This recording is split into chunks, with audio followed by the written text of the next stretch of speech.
Shall we turn our Bibles to the theme verse, 1 Chronicles chapter 29, and reading the first 5 verses. మనకి ఇవ్వబడిన ముఖ్యాంశము మొదటి దినవృత్తాంతముల గ్రంథం 29వ అధ్యాయము మొదటి 5 వచనాలు చదువుకుందాం. 1 Chronicles chapter 29 and reading the first 5 verses responsibly. Brother will read it in Telugu, first verse, and you can read it in your own languages, loudly, meaningfully and prayerfully. మొదటి దినవృత్తాంతముల గ్రంథం 29వ అధ్యాయం మొదటి 5 వచనాలు మార్చి చదువుకుందాం. బైబిల్ ఉన్నవారు మీ భాషలు ఏదైనా మార్చి చదవండి. ఒక వచనం చదువుతాము, తర్వాత వచ్చిన మీరు బిగ్గరగా తేటగా చదవండి. తర్వాత రాజైన దావీదు సర్వ సమాజముతో ఇలాగ సెలవిచ్చెను. దేవుడు కోరుకొనిన నా కుమారుడైన సొలొమోను ఇంకను లేత ప్రాయం గల బాలుడైనాడు. కట్టబో ఆలయము మనుషునికి కాదు, దేవుడైన యెహోవాకే గనుక ఈ పని బహు గొప్పది. నా దేవుని మందిరమునకు కావలసిన వెండి పనికి వెండిని, ఇత్తడి పనికి ఇత్తడిని, ఇనుప పనికి ఇనుమును, పనికి కర్రలను, ఎంతైన వర్ణము గల పరిశుద్ధ రాళ్ళను, మిక్కిలి వెలుగల నానావిధ రత్నములను తెల్ల చిల్వర విశేషముగా సంపాదించుతుంది. మరియు నా దేవుని మందిరము మీద నాకు కలిగి ఉన్న మక్కువ చేత నేను ఆ ప్రతిష్ఠితమైన మందిరము నిమిత్తము సంపాదించి ఉంచిన వస్తువులు గాక నా సొంతమైన బంగారమును వెండిని నా దేవుని మందిరము నిమిత్తము నేను ఇచ్చేదను. బంగారపు పనికి బంగారం, వెండి పనికి వెండిని, పనివారు పనికి 6,000 మడుగుల ఓఫీర్ బంగారమును 14,000 మడుగుల పుటం వేయకుండా వెండిని ఇచ్చుచున్నాను. ఏ దినమున యెహోవాకు ప్రతిష్ఠితముగా మనఃపూర్వకముగా ఇచ్చేవారు ఎవరైనా మీలో ఉన్నారా? ప్రార్థన చేసుకుందాం.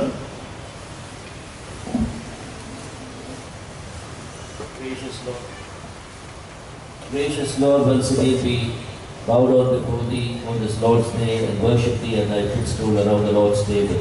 ప్రభువుల తండ్రి, ఈ ప్రభుదినాన్న పరిశుద్ధ బల చుట్టూ చేరి వచ్చిన ప్రజలంగా మీ పాదపీఠం యొక్క సాగిల కూడా మరొకసారి మేము ఆరాధిస్తున్నాం.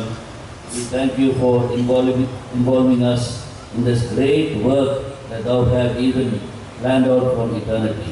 జగత్తు పునాది వేయక ముందే మీరు ఆరంభించి కొనసాగించిన ఈ పనిలో మమ్మల్ని పారిభాగస్తులుగా చేసినందుకే మీకు వందనాలు. And we thank You for these days of holy convocation, once again, Lord, challenging us to consecrate our service to this great work. ఈ దినముల పరిశుద్ధ సమాజ కూడికలు మీరు మాకు అనుగ్రహించి ఈ గొప్పదైన పని కొరకై సేవ ప్రతిష్ఠితంగా మీకు చేయడానికి మీరు మమ్మల్ని సిద్ధపరుస్తున్నందుకే వందనాలు. This great work of building Thy dwelling place, మీ నివాస స్థలమును నిర్మించే ఈ గొప్పదైన పని, a vision that You have given Your great servant, precious servant Bhagat Singh. గొప్పదైన ప్రశస్తమైన దైవజన భగత్ సింగ్ గారికి మీరు అనుగ్రహించిన గొప్ప ప్రత్యక్షతను బట్టి వందనాలు. We know that You have not given up with Your purpose.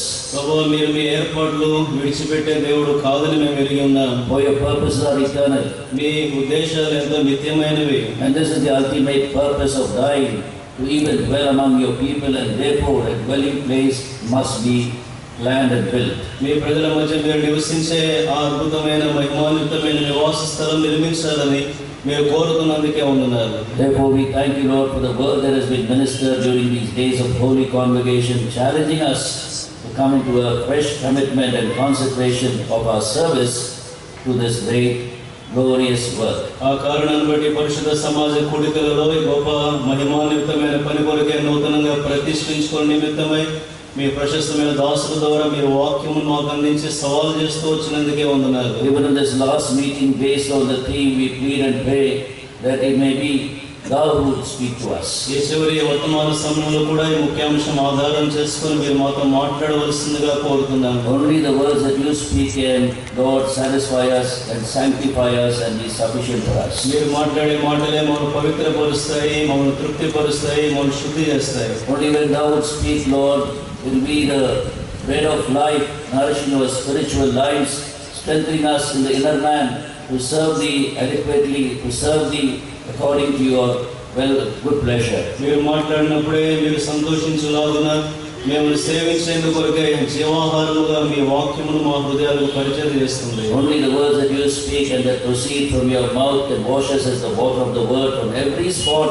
every blemish that is hindering us to serve thee, Lord, effectually before in this great program of thine. మీ నోటి నుంచి వచ్చే మాటలే మాలో ఉన్న ప్రతి మాలిన్యాన్ని కల్మషాన్ని కడిగి శుద్ధీకరించి ఈ గొప్పదైన పని కొరకే మనం సిద్ధపరిచే మాటలు మీ నోటి నుంచి వెలువడుతున్నాయి. Wherefore we plead and pray to thy blessed Holy Spirit, Lord, thou may speak to our hearts, and thou may once again at this last meeting to bring us into a deeper and a complete consecration of our service to this great plan of thine. ఆ కారణాన్ని బట్టి ధన్యకరమైన పరిశుద్ధాత్మను మాకు అనుగ్రహించి గొప్పదైన ప్రణాళికతో కూడిన పని కొరకే మరింత లోతైన విధానంలో మీకు ప్రతిష్ఠించుకునే నిమిత్తమే మీరు మాతో మాట్లాడండి.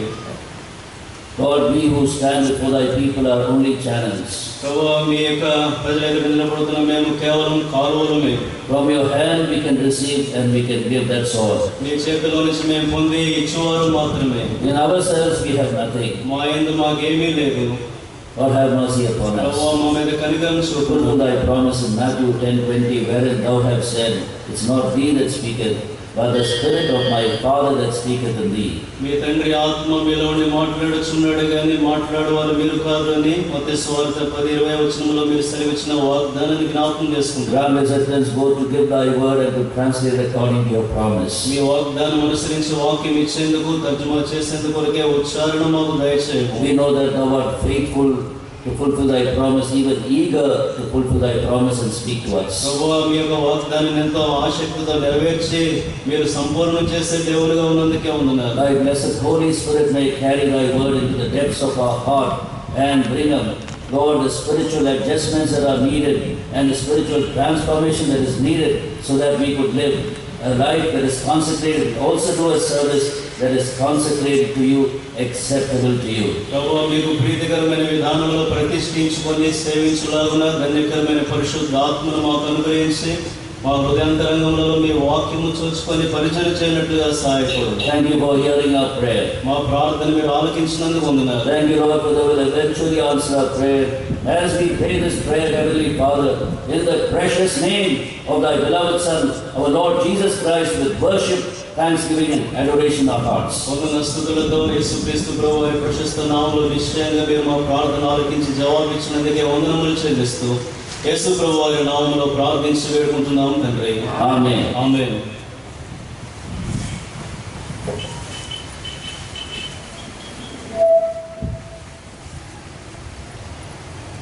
We must be extremely grateful and thankful to the Lord for helping us in all these 6 days of Holy Convocation and bringing us to the last meeting.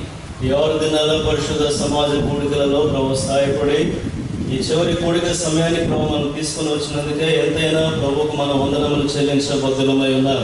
God has not given up with us.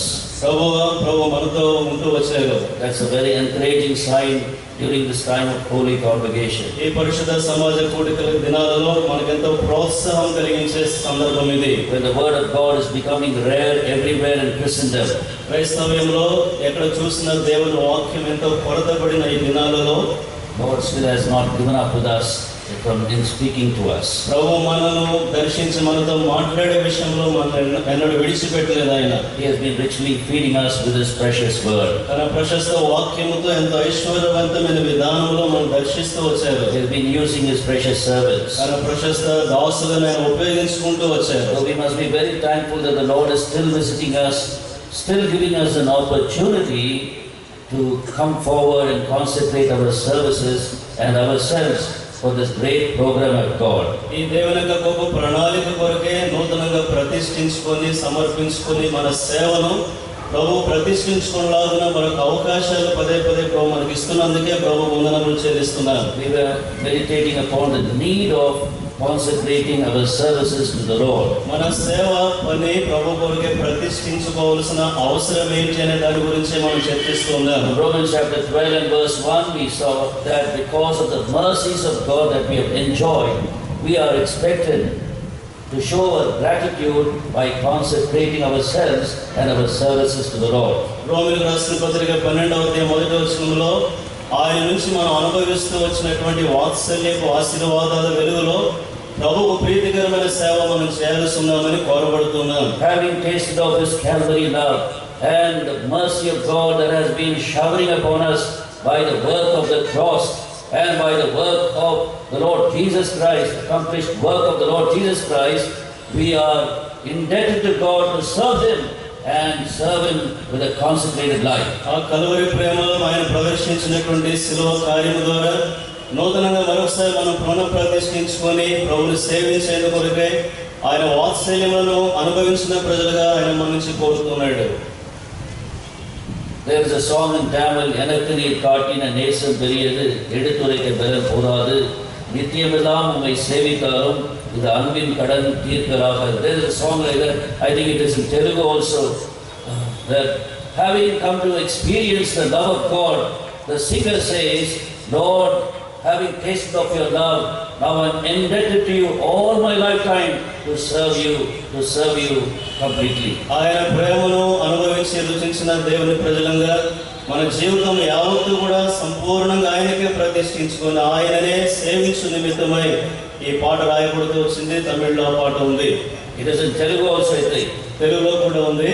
Anyway, the thing is, if we have tasted of God's love, and if we have come under the enjoyment of the various mercies of God, then you will be a person who will spontaneously, without any force, without any compulsion, you will spontaneously surrender yourself and your wholesomeness to the service of the Lord and also live a consecrated life. ఇక్కడ సందర్భం ఏమిటంటే నిజంగా మనం దేవుని ప్రేమను అనుభవించిన వారమైతే, ఆయన వాత్సల్యం యొక్క ఆశీర్వాదములను అనుభవించిన ప్రజలమైతే ఎలాంటి బలవంతము ప్రేరణ లేకుండానే స్వచ్ఛందంగా మన సేవను ప్రభువుకు ప్రతిష్ఠించి సేవించేందుకు కొరకే మనల్ని మనం వెనువెంటనే సమర్పించుకుంటాం.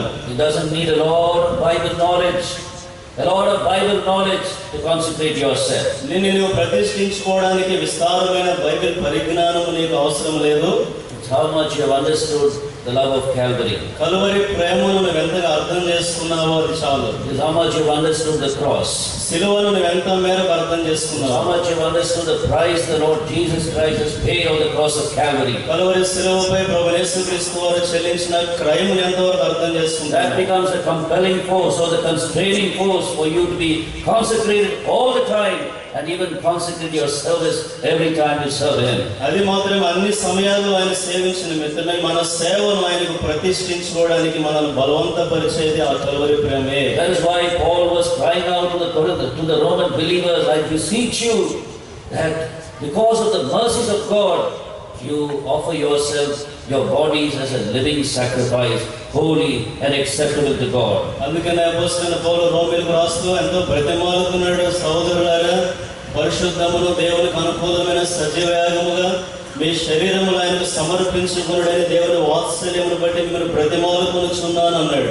He had come to understand in a great measure the mercies of God in his own life. తన సొంత జీవితంలో దేవుని వాత్సల్యములను కనికరములను అధికమైన పరిమాణములో అనుభవించిన వాడు. When he was writing to Timothy, తిమోతికి తాను రాస్తూ వచ్చినప్పుడు he was saying, I was a persecutor, I was injurious, and I was even a blasphemer of the name of God, but still I obtained mercy.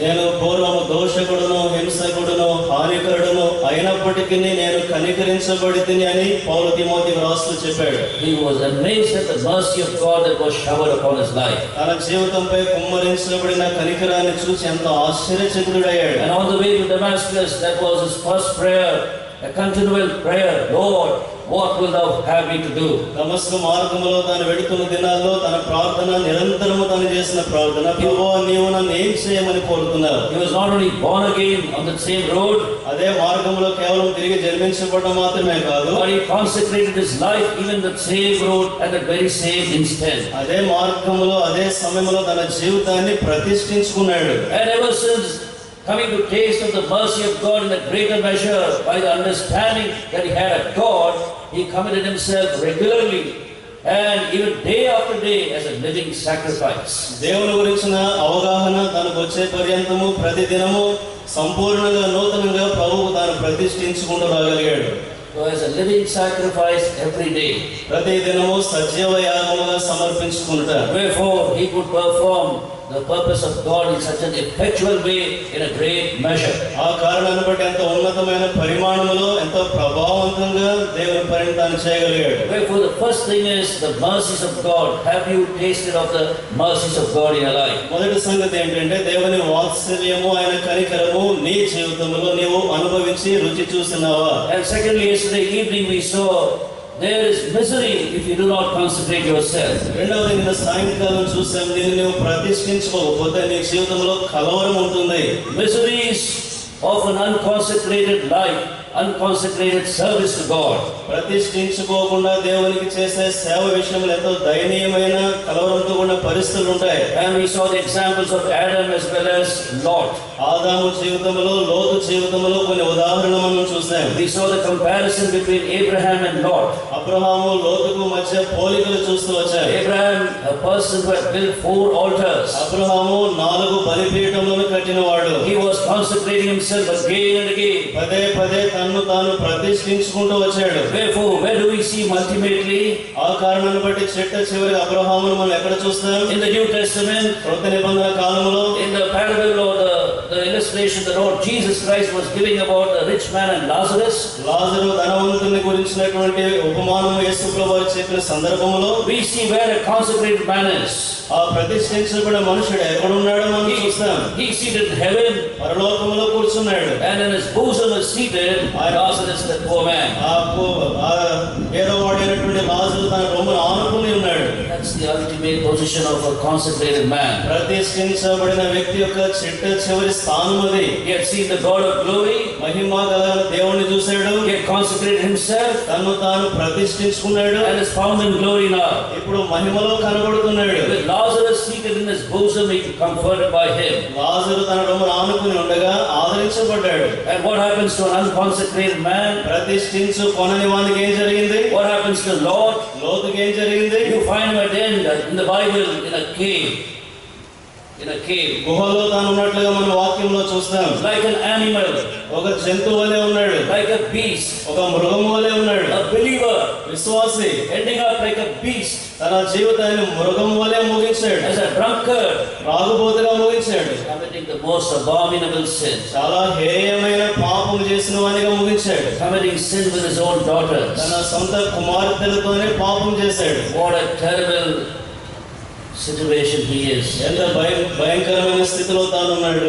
An unconsecrated life will lead you to such a misery in your life. ప్రతిష్ఠించు కొనని జీవితము నీ జీవితంలో అలాంటి దయనీయమైన స్థితికి తీసుకుని వెళ్తుంది. Don't think consecration is only for full-time God service. అనుకోవద్దు కేవలం ప్రతిష్ఠించుకుంటా అంటే పూర్తి కాలం సేవ కొరకు అనుకోవద్దు. Don't think like that. ఈ రీతిగా ఆలోచించవద్దు. Every believer, ప్రతి విశ్వాసి he must not only have the experience of being born again, తిరిగి జన్మించిన అనుభవం మాత్రమే కాదు, but immediately he must be consecrated, surrendered unto God, spirit, soul and body. అకస్మాత్తుగా తన ప్రాణాత్మ దేహాలను ప్రభువుకు వెంటనే ప్రతిష్ఠించుకోవాలి. Everyone should have prayed this prayer, Lord, what will thou have me to do? ప్రతి ఒక్కరి ప్రార్థన చేయాలి. ప్రభువా నేనేం చేయవాలని నీవు కోరుతున్నావు? Lord, what will thou have me to do? ప్రభువా నీవు నన్ను ఏం చేయమని కోరుతావు? On the same day they were born again. ఏ దినాన్ని తిరిగి జన్మించావో అదే దినం. And that prayer must be carried on day after day in their ఆ lives. ప్రార్థన జీవిత యాత్ర అంతా దినవెంబడి దినము కొనసాగుతూ రావాలి. What will thou have me to do? ప్రభువా నీవు నన్ను ఏం చేయమని కోరుతావు? That means not my will anymore, but thy will be done in my life and through my life. దాని అర్థం ఏంటంటే నా ఇష్టము నా చిత్తము కాదు, నా జీవితంలో నా జీవితం ద్వారా నీ చిత్తమే జరగాలి. That's a true mark of consecration. అది ప్రతిష్ఠ యొక్క నిజమైనటువంటి గుర్తు. And if you're not consecrated as a believer, విశ్వాసిగా నువ్వు అలా ప్రతిష్ఠించుకోకపోతే you have no guarantee of your end. నీ జీవితం ముగింపు విషయమే నీకు భరోసా ఉండదు. Your life can become miserable at any point of time. నీ జీవితం ఏ క్షణంలో అయినా చాలా విచారకరమైన స్థితిలో ముగించబడతాయి. Even today it may be miserable though you're a born again person. నువ్వు తిరిగి జన్మించిన వ్యక్తివైన బహుశా ఈ రోజుకు నువ్వు చాలా దయనీయమైన స్థితిలో ఉన్నావేమో. Think about your own condition today. నీ సొంత స్థితిని గురించి ఒకసారి ఆలోచన చేయి. Aren't you living a miserable Christian life? నువ్వు చాలా దయనీయమైన విచారగ్రస్తమైన క్రైస్తవ జీవితాన్ని గడుపుతున్నావా? A defeated life? ఓటమితో కూడిన జీవితం, An unfruitful life? ఫలభరితము కాని జీవితం, Displeasing God? దేవునికి సంతోష పెట్టని జీవితం. Aren't you living in sin today? ఈ రోజున నువ్వు పాపములో జీవిస్తున్నావా? Aren't you captivated by sin again? మరలా పాపము చేత చెరపట్టబడుతున్నావా? There are so many believers. ఎంతో మంది విశ్వాసులు, So many believers. అనేక మంది విశ్వాసులు Once again, మరొకసారి like the dog that has gone back to the vomit, కుక్క తన వాంతికి తిరిగినట్లుగా they've gone back to sin again. మరలా పాపం వెంట వెళ్ళిపోతున్నారు. Like the pig that has gone back to the slush, కడగబడిన పంది మరలా బురదలోనికి వెళుతున్నట్లుగా, to the mire.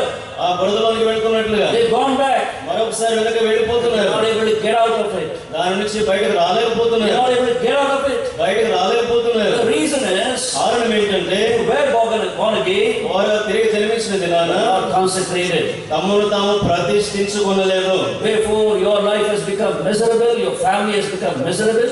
ఆ కారణాన్ని బట్టి నీ జీవితము, నీ కుటుంబ జీవితం చాలా విచారగ్రస్తమైన స్థితిలోకి వచ్చారు. What a pathetic sight that is. ఎంత దయనీయమైన స్థితి ఇది.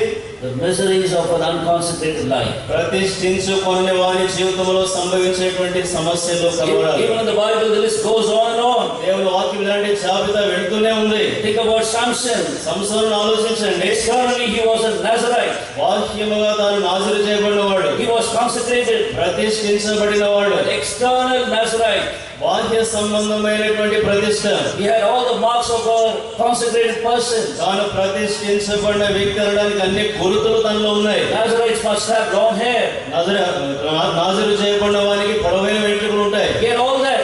అవన్నీ ఉన్నాయి. But internally, he was never consecrated. అయితే అంతరంగ జీవితంలో ఎన్నడూ తాను ప్రతిష్ఠించుకునేవాడు కాదు. His eyes were not consecrated. తన నేత్రములు ప్రతిష్ఠించబడలేదు. His flesh was not consecrated, so it was not laid upon the altar. తన శరీరము ప్రతిష్ఠించుకోవడానికి బలిపీఠం మీద ఉంచబడలేదు. Therefore, his own eyes controlled him. ఆ కారణాన్ని బట్టి తన సొంత కళ్ళే తనను నియంత్రిస్తూ వచ్చాయి. Dragged him to the Philistine women. ఫిలిష్తీయుల స్త్రీ వైపుగా ఆకర్షిస్తూ లాగివేస్తూ వెళ్ళినాయి. His flesh was not committed on the altar. తన శరీరము బలిపీఠం మీద సమర్పించబడలేదు.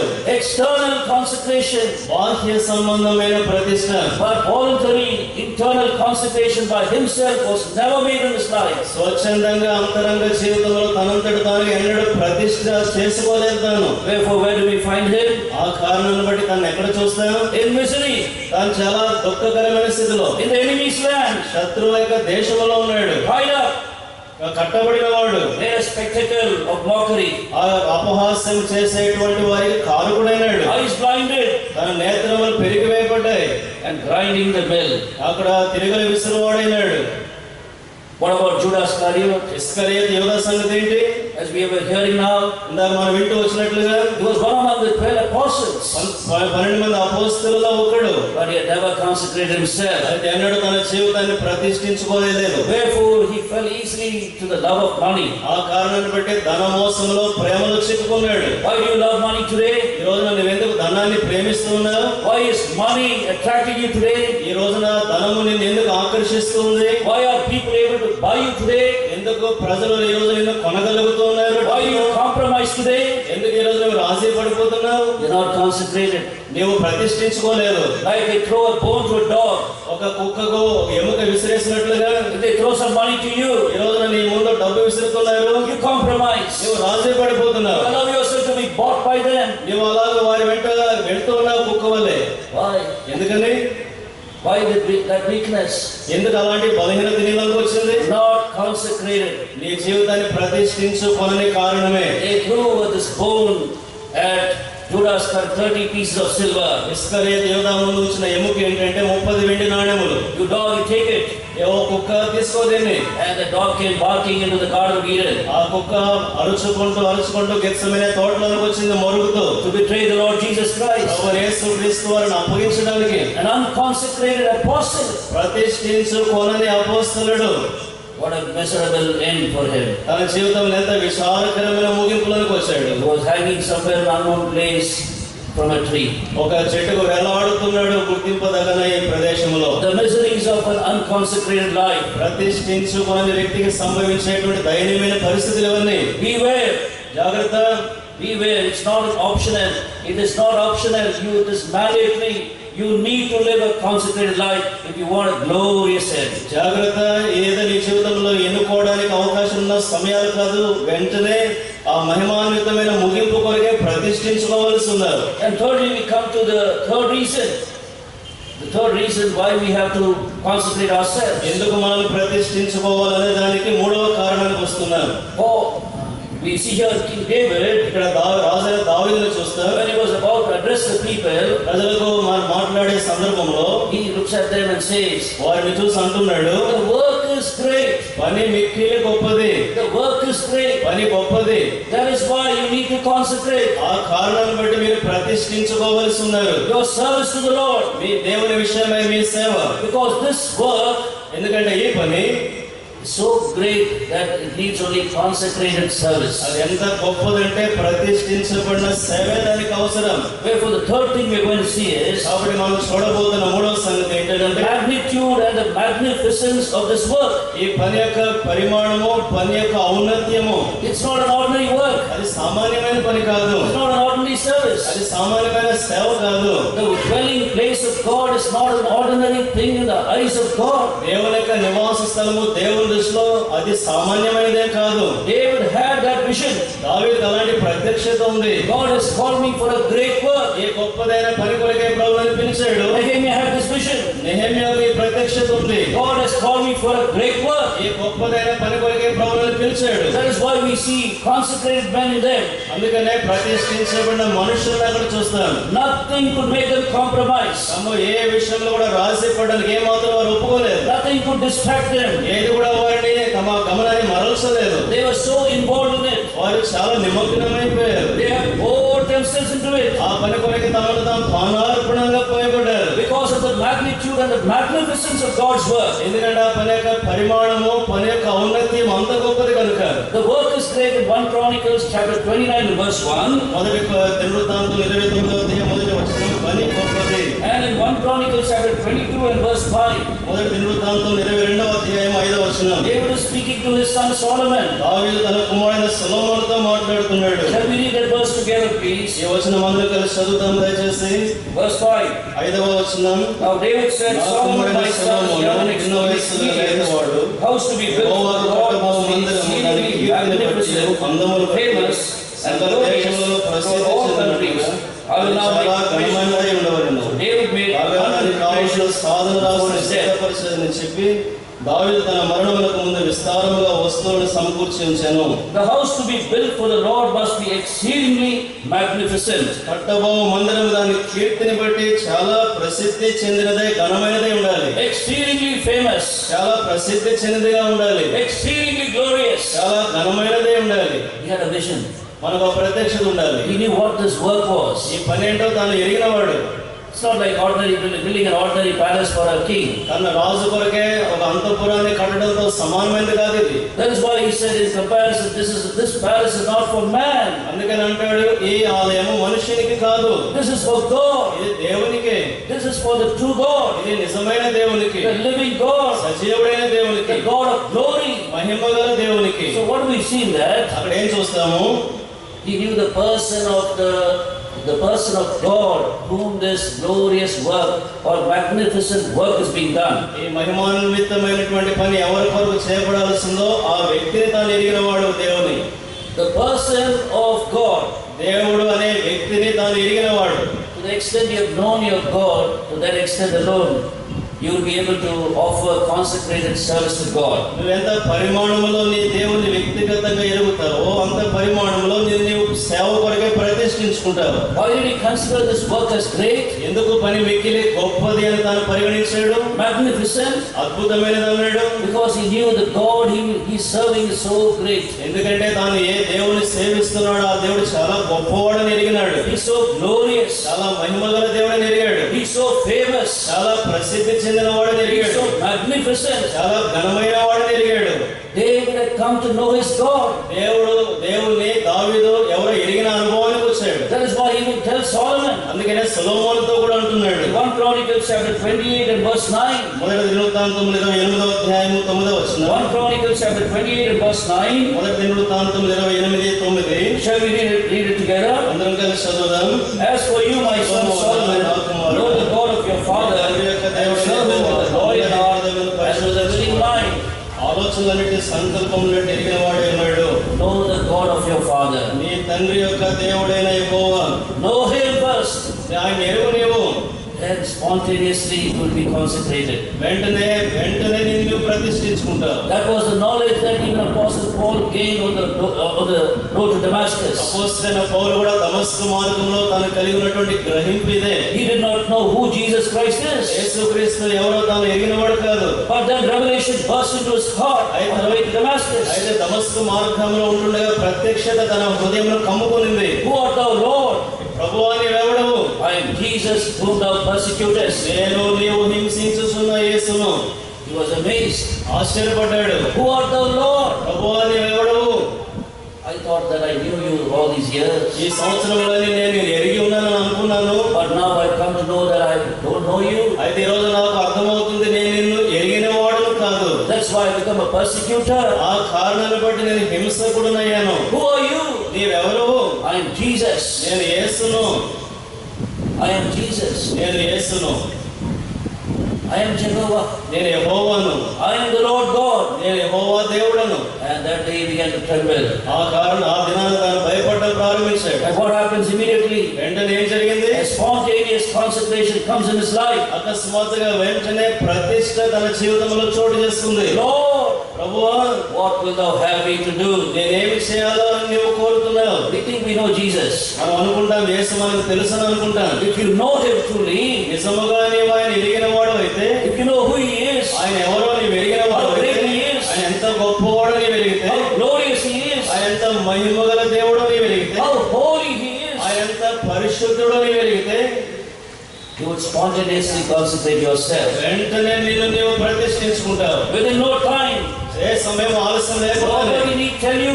ఎవరు నీకు చెప్పాల్సిన అవసరం లేదు. You will begin from day one, the day you have born again, you will be a consecrated person. నువ్వు తిరిగి జన్మించిన మొదటి దినం మొదలుకొని యెహోవాకు ప్రతిష్ఠించబడిన వ్యక్తి అవుతావు. The Lord Jesus Christ met a woman in Samaria. ప్రభు యేసుక్రీస్తు వారు సమరయ మార్గంలో ఒక స్త్రీని We కలుసుకున్నారు. call her the Samaritan woman. సమరయ స్త్రీ As they were conversing with each other, వారు ఒకరితో ఒకరు సంభాషిస్తూ ఉంటుండగా she began to talk very big about worshiping. ఆమె ఆరాధన గురించి చాలా ఎక్కువగా మాట్లాడడం జరిగింది. She said, you Jews are worshiping the Lord, worshiping God in Jerusalem, మీరు యూదులు యెరూషలేములో ప్రభువును ఆరాధిస్తారు. but we are worshiping him in this mountain. అయితే మేము ఈ పర్వతం మీద ప్రభువును ఆరాధించువారు. Then the Lord told her, ప్రభు చెప్పారు ఆమెతో, you know not what you are worshiping. నువ్వేం ఆరాధిస్తున్నావో అది నీకు తెలియదు. You know not what you are worshiping. మీరు ఎవరిని ఆరాధిస్తున్నారో మీకు తెలియదు. But we know whom we are worshiping. అయితే మేము ఎవరిని ఆరాధిస్తున్నామో మాకు తెలుసు. Why did he say that? ఎందుకన్నారు ఆ మాట? This woman is talking big about worship. ఈ స్త్రీ ఆరాధన గురించి అంత విస్తారంగా మాట్లాడుతుంది. What was her life? ఏంటి ఆమె జీవితం? She had lived with 5 men 5 మనుషులతో కాపురం చేసింది already. ఇప్పటికే. Now she was living with a 6th man. ఇప్పుడు 6వ వ్యక్తితో తాను కాపురం చేస్తుంది. And that man was the husband of another woman. ఆ మనుషుడు వేరొక స్త్రీకి భర్త. That woman had not died. ఆ స్త్రీ చనిపోలేదు. She was living in such a terrible life. అలాంటి భయంకరమైన స్థితిలో ఆమె జీవిస్తుంది. Living in such terrible sin. అంత భయంకరమైన పాపంలో జీవిస్తూ ఉంది. What happens? ఏం జరిగింది? He is serving God. ప్రభువుని ఆరాధించే విషయమే ఎంత అతిశయిస్తూ ఉంది.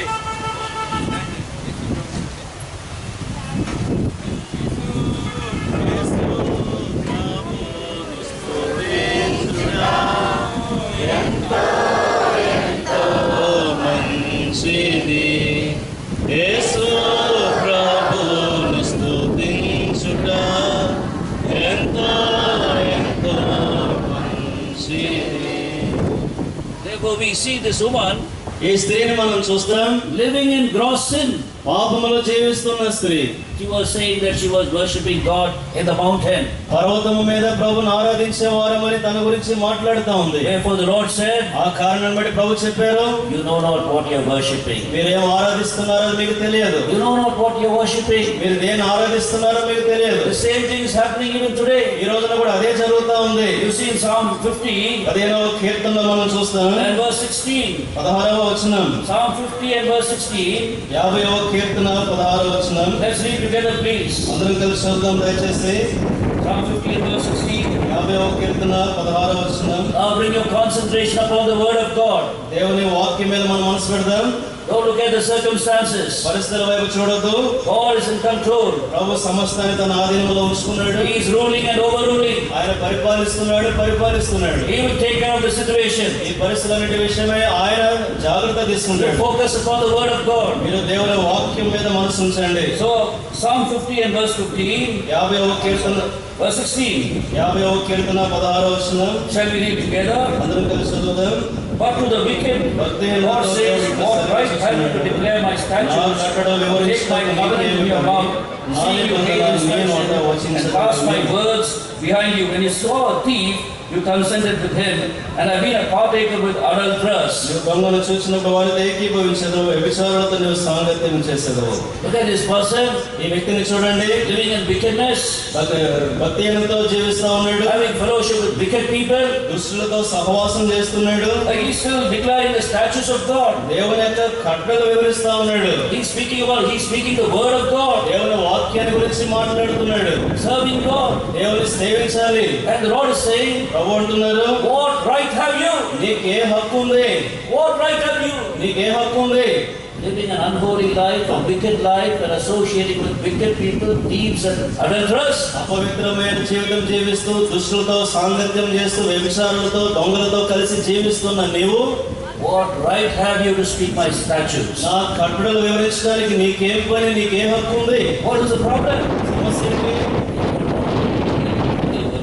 ఎవరిని ఆరాధిస్తున్నారో వారు ఎరిగిన వారు కాదు. In the New Testament, the word in Greek for worship and service is the same word. కొత్త నిబంధన కాలంలో ఆరాధనకు సేవకు ఒకే మాట గ్రీక్ పదంలో వాడబడింది. So we must understand the person whom we are serving. కాబట్టి అర్థం చేసుకోవాలి, ఎవరిని సేవిస్తున్నామో ఆయనను మనం ఎరగాలి. The more you understand, ఎంతగా ఎరుగుతామో ఆయనను, the more deeper will become your consecration. అంతగా ప్రతిష్ఠ విషయంలో అంత లోతైన అనుభవానికి వస్తాం. Day after day you will consecrate yourself. దినవెంబడి దినము నిన్ను నీవు ప్రభు ప్రతిష్ఠించుకుంటావు. You will be afraid to do your own will. నీవు సొంత ఇష్టం నెరవేర్చుకోవడానికి చాలా భయపడతావు. You will be scared when you don't know God's will and you're not sure of God's will. నీవు దేవుని యొక్క చిత్తమో ఏంటో ఎరిగే విషయంలో చాలా భయపడతావు. You will wait even for many days and months in order to do God's perfect will before you execute anything. నీవు ఏదైనా చేయడానికి ముందు దేవుని చిత్తాన్ని తెలుసుకోవడానికి చాలా కాలం వేచి చూసి కనిపెట్టడానికి ప్రయత్నం చేస్తావు. And you will all the time come to that altar, not my will, but thy will be done. ప్రతి క్షణము బలిపీఠం దగ్గరకు వచ్చి నా చిత్తము కాదు నీ ఇష్టమే నీ చిత్తమే అంటారు. That is the knowledge of God. That means that you have the knowledge of God in you. అది అలాంటి దేవుని గురించినటువంటి జ్ఞానము నీ హృదయంలో కలిగి ఉండాలి. Secondly, the purpose of this great work. రెండవది ఈ గొప్పదైన పని యొక్క ఉద్దేశాలు. Why did David say the work is great? ఎందుకు దావీదు పని మిక్కిలి గొప్పదన్నాడు? Why is this great work magnificent work? ఈ పని చాలా గొప్పది, ఎంతో ప్రసిద్ధి చెందినది ఎందుకన్నాడు? Why is the magnitude of this work so great? ఈ పని యొక్క పరిమాణం రీత్యా అది ఎందుకు మిక్కిలి గొప్పది అన్నాడు? Because of the purpose behind it. ఎందుకంటే దాని వెనక ఒక ఉద్దేశం ఉంది. You know why he was preparing all this? ఎందుకు ఇవన్నీ సిద్ధపరుస్తున్నాడో తెలుసా? Why he was risking his life, going to the battle, fighting and getting the spoil and even gathering it together, saving it together to build God's house. యుద్ధానికి వెళ్ళి అనేక మంది యుద్ధాలు చేసి పొలసం సంపాదించుకుని ఎంత వస్తు సామగ్రి సంపాదించుకోవడానికి తన జీవితాన్ని కూడా పణంగా పెట్టి ఎందుకు ఎంత కష్టపడుతున్నాడు? Because he knew that God's glory has to return. ఎందుకంటే తాను ఎరిగినాడు దేవుని మహిమ తిరిగి రావాలి. The people of God are not the people of God without the glory of God. దేవుని ప్రజలు ఆయన మహిమను ఎరగని మహిమను అనుభవించని ప్రజలుగా ఉన్నారు. The people of God were identified by the nations as the people of God because of the glory that was upon them. దేవుని ప్రజలు వారి చుట్టూ ఉన్నటువంటి అన్ని జనాంగాలతో కలిసి వీరు దేవుని ప్రజలు చెప్పాలి అంటే వారి మధ్య ఆయన మహిమ ఉండాలి. That is what Paul writes in 1 Corinthians chapter 14 also. అదే పౌలు 1 కొరింథీ 14వ అధ్యాయం రాస్తూ చెప్పాడు. When the newcomer and the heathen comes into the house of God, అన్యజనులు క్రొత్తవారు ఎవరైనా దేవుని ఇంటిలోనికి సంఘంలోనికి వచ్చినప్పుడు he experiences the presence of God. దేవుని సన్నిధి అనుభవించాలి. God is present here. దేవుడు ఇక్కడ ఉన్నారు అని చెప్పాలి. And he falls down and he becomes a worshipper. వెంటనే సాగిలపడి ఆరాధించేవాడు అవుతాడు. The glory of God is the very presence of God. దేవుని యొక్క మహిమ అనగా దేవుని యొక్క సన్నిధి. You have been already hearing messages. ఇంతవరకు వర్తమానాలు వింటూ వచ్చాం. How the ark had departed ఆ మహిమ ఎలా వెళ్ళిపోయిందో. during the times of Eli. Eli దినాలలో it had departed from God's people. దేవుని ప్రజల మధ్య నుంచి మహిమ వైదొలిగిపోయింది. And finally, the wife of Phinehas, she says, as she gives birth to a child, names it Ichabod. చివరిగా ఫినెహాసు భార్య అంటూ ఉన్నప్పుడు కనగానే చెప్పింది ఈకాబోదు అని పేరు పెట్టింది. She's naming her own child. తన సొంత బిడ్డకి పేరు పెడతా ఉంది Ichabod. ఈకాబోదు అని. Which means glory has departed. అనగా మహిమ వైదొలిగిపోయింది. And the entire nation knew. ఆ జనాంగ దేశమంతా ప్రజలంతా ఎరిగారు. God has permitted this. ప్రభువే దీన్ని అనుమతించాడు. He wants to leave us. ఆయన మనం విడిచిపెట్ట కోరుతున్నాడు. He allowed himself మనం విడిచిపెడుతున్నాడు. to go away from us.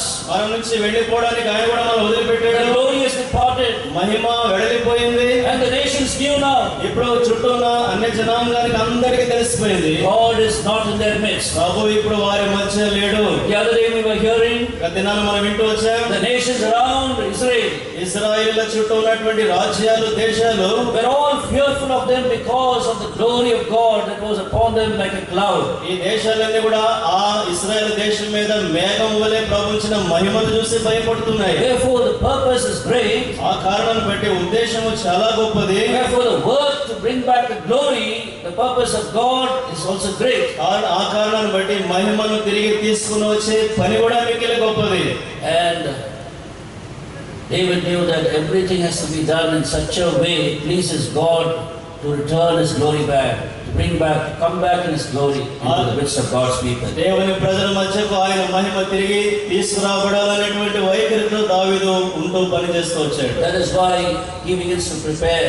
అందుకనే తాను సిద్ధపడడం మొదలు పెట్టాడు. So the second thing is, రెండవ సంగతి, this work is a great work. ఈ పని మిక్కిలి గొప్పది. The magnitude and the magnificence of God's work, ఈ పని యొక్క పరిమాణం రీత్యా దీని యొక్క ఔన్నత్యం రీత్యా అది చాలా గొప్పది. it compels us to come into a voluntary consecration and commitment to God. కొంతమంది స్వచ్ఛందంగా తమను తాము ముందుకు వచ్చి ప్రతిష్ఠించుకోవాల్సినటువంటి అవసరం ఉంది. Because of the purpose of God. ఎందుకంటే దేవుని యొక్క ఏర్పాట్ల ఉద్దేశాలు. He wants His glory to be in the midst of His people. ఆయన ఉద్దేశం ఏంటంటే ఆయన మహిమ తిరిగి ప్రజల మధ్యకు తీసుకురాబడాలి. The glory of God fill the house of the Lord. దేవుని యొక్క మహిమతో దేవుని ఇల్లు నిండిపోయింది. This is what is written about Him. అదే తన గురించి రాయబడింది. Have you understood the glory of God? దేవుని యొక్క మహిమను మనం అర్థం చేసుకున్నామా? What a glory, what a wonderful past history we have. ఎంత అద్భుతమైన గత చరిత్రను మనం కలిగి ఉన్నాం. All the spiritual books that are written about our testimony మన సాక్ష్యముల గురించి రాయబడిన ఎన్నో ఆత్మీయమైన పుస్తకాలు express that very same truth. అదే సత్యాన్ని గురించి వెల్లడి చేస్తా ఉన్నాయి. People even abroad had recognized that. విదేశాల్లో జీవించే ప్రజలు కూడా గుర్తించగలిగారు. Whenever they had come for some convocations, వారు ఏదైనా ఇలాంటి పరిశుద్ధ సమాజ గుడికి వచ్చినప్పుడు almost every mouth has confessed this. ప్రతి నోరు దాదాపుగా ఒప్పుకుంటూ వచ్చింది. It was heaven on earth. ఇది భూలోకములోనే పరలోకం ఉన్నట్లుగా ఉంది. It has been heaven on earth. ఇది భూలోకంలో పరలోకం ఉన్నట్లుగా ఉంది. We don't know how these 9 days passed away, rolled away. ఈ 9 దినాలు ఎలా దొరికిపోయినాయో మాకు తెలియదు. We were in the very presence of God. మేము కేవలం దేవుని సన్నిధిలోనే ఉంటూ వచ్చాం. We have seen the glory of God. దేవుని మహిమను మేము చూసాం. That's the record about our testimony. అది మన సాక్ష్యాన్ని గురించి గత దినాల్లో గ్రంథస్థం చేయబడిన సంగతులు ఇవి. But is it true today? అయితే ఈరోజు అది వాస్తవంగా కనబడుతుందా? The purpose of God has not changed. దేవుని యొక్క ఉద్దేశాలు ఏర్పాట్లు ఎన్నడూ మారవు. That is why He has brought this wonderful theme. అందుకని అద్భుతమైన ముఖ్య అంశాన్ని ప్రభు మనకి ఇచ్చారు. And this theme is not merely to be good hearers of this theme and the messages. ఈ యొక్క ముఖ్య అంశం మనకి ఇచ్చట్లో ఉన్న ఉద్దేశము వర్తమానాలు వినడానికి మాత్రమే కాదు. I tell you today, ఈ రోజు నేను మీకు చెప్తున్నాను, if each of you all who have come here మనలో చేరవలసిన ప్రతి ఒక్కరూ would simply consecrate, కేవలం సామాన్యంగా ప్రతిష్ఠించుకోగలిగితే, surrendering your spirit, soul and body, me ప్రాణాత్మ దేహాలను అప్పగించుకోగలిగితే, to live only for God's will, దేవుని చిత్తము కొరకు మాత్రమే జీవిస్తామని అప్పగించుకోగలిగితే, if you would surrender yourself, నిన్ను అలా లోపరుచుకోగలిగితే, everyone here ఇక్కడ ఉన్న ప్రతి ఒక్కరు who has heard the word of God for these last 5 days, ఈ 5 దినాలుగా దేవుని వాక్యాన్ని వింటూ వచ్చాం. I would say from here will break out a revival everywhere. నేను మీకు చెప్తా ఉన్నాను, ఇది మొదలుకొని ప్రతి చోట ఉజ్జీవము చోటు చేసుకుంటుంది. And you will be the person who has contributed to that. నీవు దాని కొరకే నీ వంతు నీవు పాలి భాగస్థుడు అయ్యే వ్యక్తి అవుతావు. Lord, what will thou have me to do? ప్రభువా, నేనేం చేయాలని నీవు కోరుతున్నావు? Will you consecrate yourself? నిన్ను నీవు అలా ప్రతిష్ఠించుకుంటావా? And you will see your own life renewed in a new way. నీవు చూస్తావు నీ సొంత జీవితం యొక్క నూతన విధానములో నూతనపరచబడుతుంది. You will see in your own life the Spirit of God filling you and making you so fruitful. నీ సొంత జీవితంలో నీవు చూస్తావు దేవుని ఆత్మ నీలో నింపుకొని ఫలభరితమైన స్థితిలో నిన్ను తీసుకొని వస్తారు. Very soon people will recognize that you are a consecrated person. చాలా త్వరగా ప్రజలు గుర్తిస్తారు నీవు ప్రతిష్ఠించబడిన వ్యక్తివని. Very soon people will know that you are totally surrendered to God. చాలా త్వరగానే ప్రజలు గుర్తిస్తారు నిన్ను నీవు సంపూర్ణంగా ప్రభు ప్రతిష్ఠించుకున్న వ్యక్తివని. Wherever you go, you will carry the life of God and the power of God and you will change lives. ఎక్కడికి వెళ్ళినా కూడా దేవుని యొక్క జీవాన్ని దేవుని యొక్క శక్తిని పంచుకుంటావు, అనేకులను మారుస్తావు. And that will break out a revival even in other places. ఇతర స్థలాల్లో కూడా ఉద్యమం ఆరంభమవడానికి అదే కారణం అవుతుంది. Don't be content to be merely a saved person. కేవలం రక్షించబడిన వ్యక్తి అని చెప్పి నిన్ను కుదించుకొని సంతృప్తి పడదు.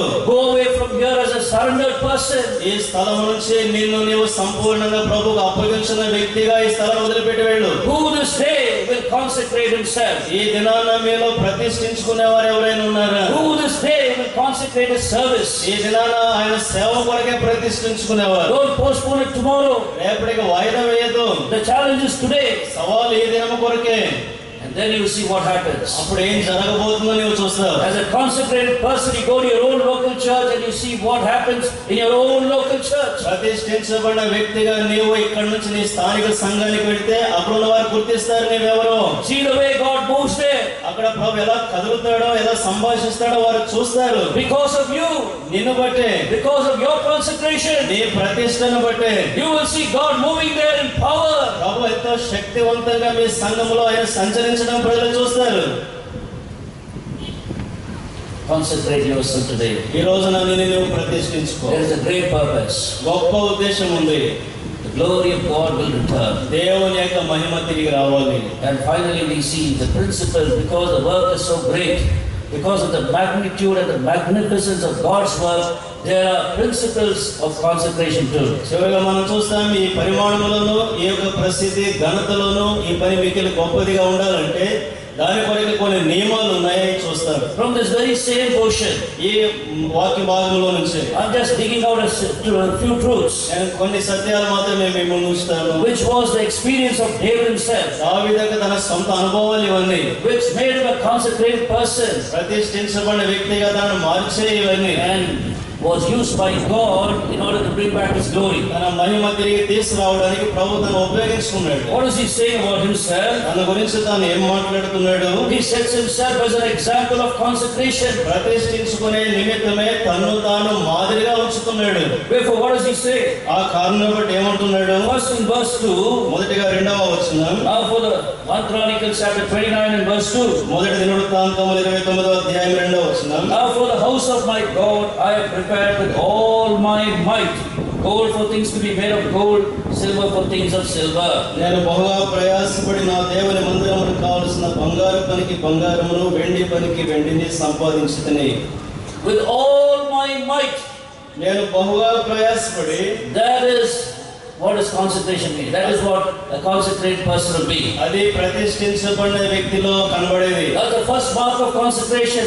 మొదటిగా ప్రతిష్ఠించుకున్న వ్యక్తిలో కనబడే గుర్తు ఇది. With all my might. తనకున్న సామర్థ్యం అంతా వెచ్చించి. In other words, మరొక మాటలో we see in David a wholehearted person for God and for God's purpose. దావీదు దేవుని విషయమే దేవుని పని విషయమే సంపూర్ణంగా తన హృదయం అంతా కూడా అప్పగించాడు. He was not a half-hearted person. తను ఏదో హృదయంలో కొరత కలిగి సగము మనసు కలిగిన వాడు కాదు. In order to bring back God's glory, దేవుని మహిమను తిరిగి తీసుకుని వచ్చే with నిమిత్తమై all his might he had fought battles. తన యొక్క మనసంతా వెచ్చించి తను బహుగా ప్రయాసపడి యుద్ధాలు చేశాడు.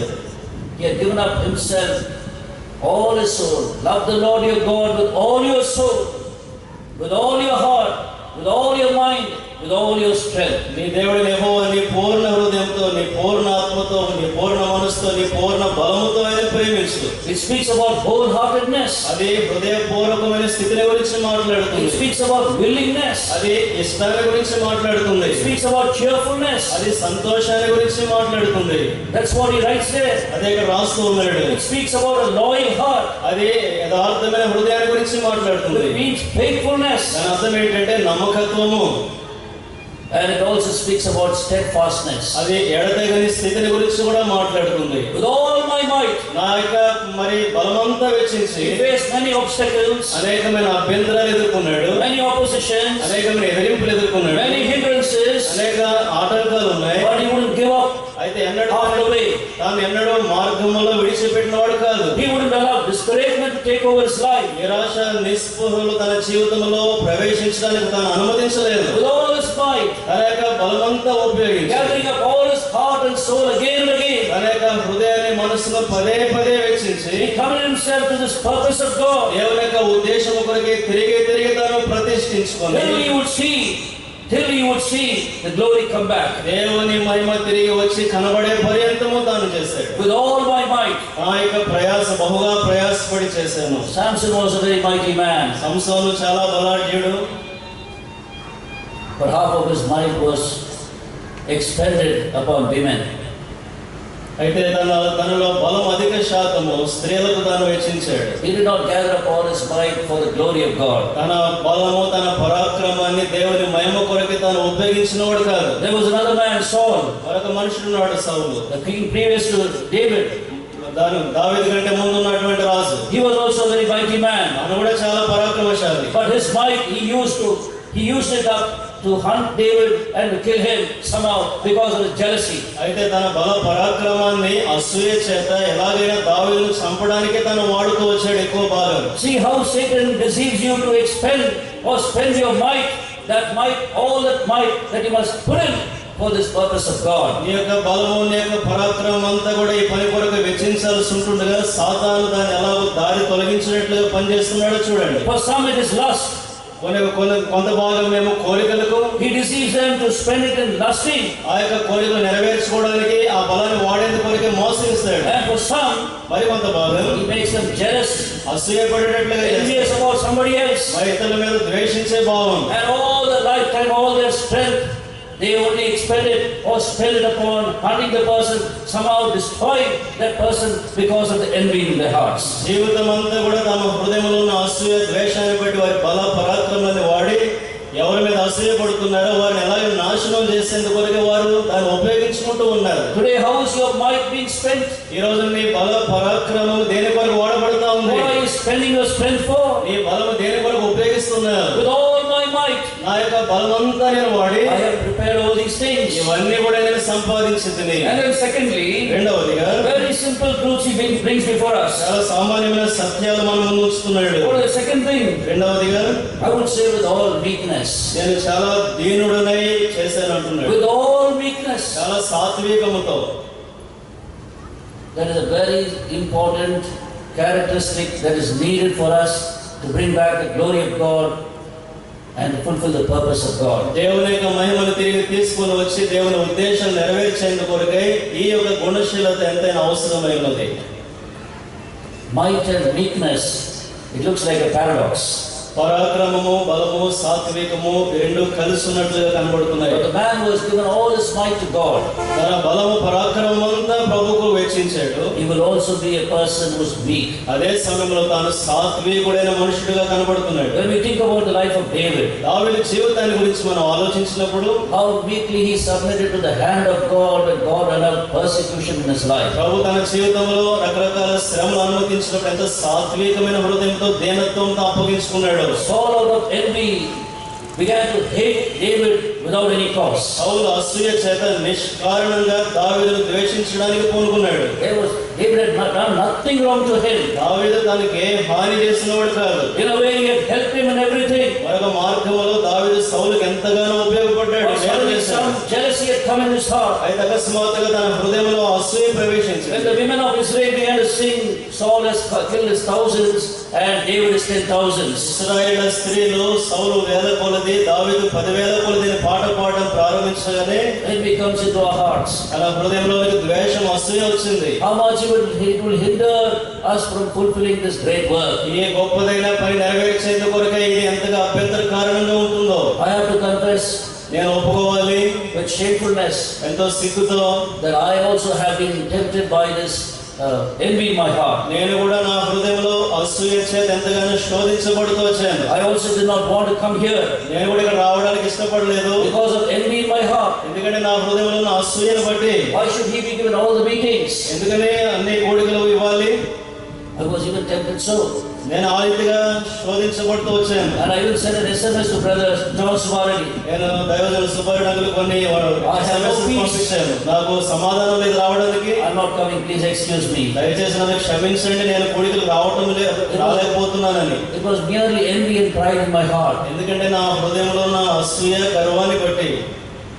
But after saying I have no peace, అయితే నాకు సమాధానం లేదు అని ఎప్పుడైతే చెప్పాను, initially I did not have peace because of the envy in my heart. ప్రారంభంలో నా హృదయంలో అసూయ ఉంది కనుక నాకు సమాధానం లేదు. But after sending the SMS, అయితే అలా SMS పంపించిన తర్వాత now my heart was truly troubled. ఇప్పుడు నా హృదయం కలవరంతో నిండి ఉంది. I truly did not have peace now. నిజముగా ఇప్పుడు ఇక సమాధానమే లేదు నాలో. I couldn't sleep. నేను నిద్రపోలేకపోతున్నాను. I knew I had done something wrong against God. ఏదో దేవునికి విరోధంగా తప్పు చేసిన భావన కలుగుతుంది. I'm not submitting to God's program in my life. నా జీవితంలో దేవుని ప్రణాళిక కొరకే నేను అప్పగించుకోలేదు. I'm not meekly accepting what God is allowing in my life. నా జీవితంలో ప్రభు ఏం అనుమతిస్తున్నాడో దాన్ని అంగీకరించలేకపోతున్నాను. I have lost my peace. నేను సమాధానం కోల్పోయాను. I committed myself. నన్ను నేను లోపరుచుకున్నాను. Lord, whatever be it, I'm submitting. ప్రభువా ఏదైనాను నన్ను నేను అప్పగించుకుంటున్నాను. I'm going there. నేను అక్కడ వెళ్తాను. I'm going to these meetings. నేను ఈ కోడికలు వెళ్తున్నాను. Anybody can fall into this envy. ఎవరైనా ఇలాంటి అసూయపడే ప్రమాదంలోనికి పడవచ్చు. And God's work would be hindered. దేవుని పని ఆటంకపరచబడుతుంది. In the midst of persecution, ఈ యొక్క శ్రమల మధ్యలో King David was meekly accepting it. రాజైన దావీదు ఎంతో సాత్వికమైన దీన హృదయంతో అంగీకరిస్తున్నాడు. When he was chastised by God, దేవుని చేత శిక్షించబడినప్పుడు, both when he had committed sin with Bathsheba, బత్షెబాతో పాపంలో పడిపోయినప్పుడు, and then secondly when he was excited in his heart and pride to count the numbers, రెండవదిగా మరి జనసంఖ్య లెక్కించేందుకు కొరకైనటువంటి అతిశయము తన హృదయంలో చోటు చేసుకున్నప్పుడు, God's chastising hand came upon him. దేవుని యొక్క శిక్షించే హస్తము తన మీదకి వచ్చింది. In the first case, God took away the small child that was born by Bathsheba. మొదటి సందర్భంలో బత్షెబాతో కలిసి తను తన కుమారుడు చనిపోవాల్సి వచ్చింది. He meekly submitted to it. చాలా దీనత్వముతో అప్పగించుకున్నాడు. And secondly, రెండవదిగా when he was numbering the people, జనసంఖ్య లెక్కిస్తూ ఉన్నప్పుడు, and God's angel was come with a bronze sword, దేవుని యొక్క దూత దూయబడిన ఖడ్గాన్ని చేత పట్టుకొని and వచ్చింది. there was a plague there. అక్కడ కరువు వచ్చింది. He humbly submitted himself, fell into the hands of God. తెగులు వచ్చింది. దేవుని యొక్క చేతికి అప్పగించుకున్నాడు. He meekly submitted every time, even when he was chastised. తన జీవితంలో శిక్షించబడవలసిన ప్రతి సందర్భంలో ఎంతో సాత్వికముతో అప్పగించుకున్నాడు. He always accepted his sin. ఎప్పుడు కూడా తన పాపాన్ని గుర్తిస్తూ వచ్చాడు. He was not like Saul, సౌలు వంటి వాడు కాదు. arguing with Samuel. సమూయేలుతో వాదించిన వాడు కాదు. I thought like this, I thought like that. నేను ఎలా అనుకున్నాను అలా అనుకున్నాను.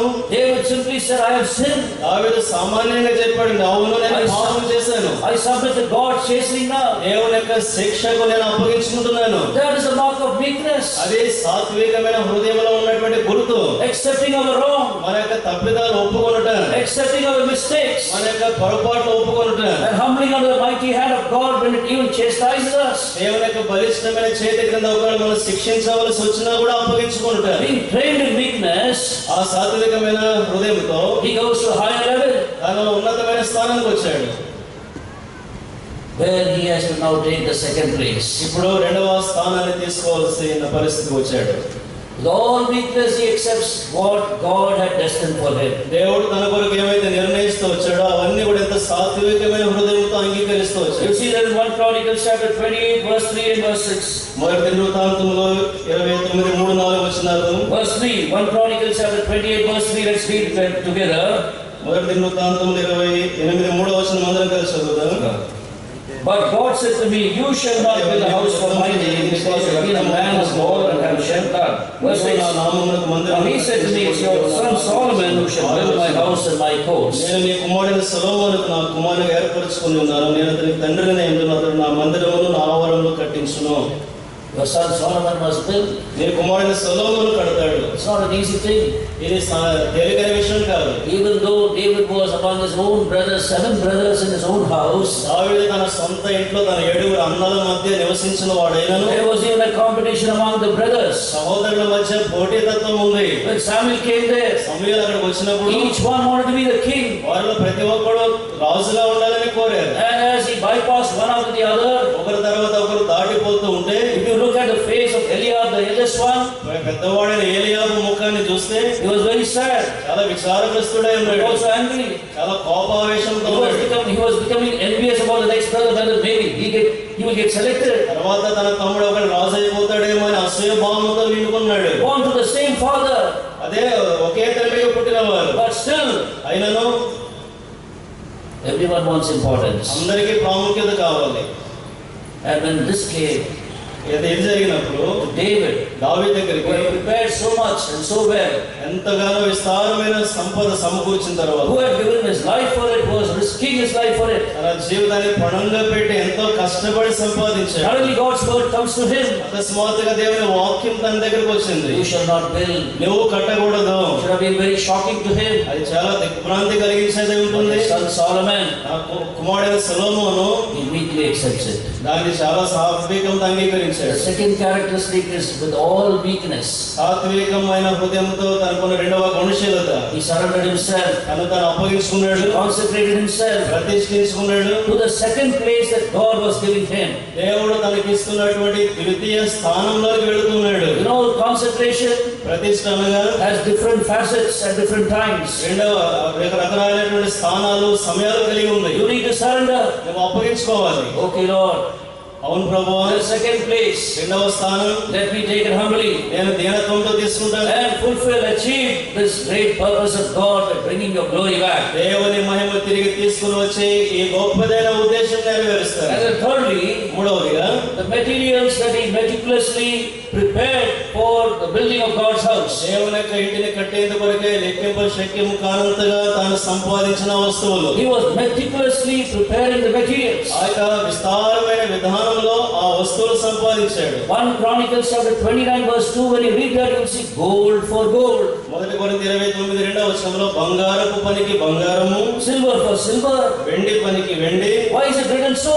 ఎందుకు అలా చేస్తున్నాడు? He was not confused. తాను ఏమాత్రం కలత చెందినవాడు కాదు. He knew in certain places in the house of God only gold must be there. దేవుని మందిరంలో కొన్ని స్థలాలలో కేవలం బంగారమే ఉండాలి అక్కడ. He had meticulously prepared the materials according to God's pattern. దేవుని యొక్క నమూనా మేరకు విస్తారమైన విధానంలో వస్తు సామాగ్రి సంపాదించాడు. He wouldn't use his own wisdom. తన సొంత జ్ఞానాన్ని తను వాడలేదు. Oh, here I believe that a little bit of gold and silver will match together. ఒకవేళ ఈ భాగంలో బంగారము వెండి ఇవన్నీ కలిపి పెట్టొచ్చులే అని అనుకోలేదు. He received the pattern like Moses did. మోషే ఎలాంటి నమూనాతో చేశాడు అదే నమూనా చూశాడు. And according to the pattern that he had seen in the mount, Moses was building the tabernacle. ఆ పర్వతం మీద ఎలాంటి నమూనా అయితే చూశాడో దాన్ని బట్టి ప్రత్యక్ష గుడారాన్ని మోషే నిర్మించాడు. It needed a lot of sensitivity to God's command. దేవుని యొక్క ఆజ్ఞకు తాను ఎంతో సున్నితమైన విధానంలో తాను లోబడ్డాడు. Even the smallest article, ఆ చిన్న వస్తువులో కూడా it cannot be done as they like. తన ఇష్ట ప్రకారం నెరవేరడానికి వీల్లేదు. If the spoon has to be made of silver, it has to be made of silver only. ఒక చిన్న స్పూను వెండితో చేయాలంటే అది వెండితోనే చేయబడాలి. God was watching him. దేవుడు ఎంతగానో గమనిస్తున్నాడు. Even a small tittle of God's command, if it would be misplaced or done somewhere using human wisdom, the glory will not enter. దేవుని యొక్క ఆజ్ఞ అనేది చిన్న పరిమాణంలో కనుక నీ సొంత పరిజ్ఞానాన్ని వాడి నీవు కనుక పని చేస్తే దేవుని మహిమ వెళ్ళిపోతుంది.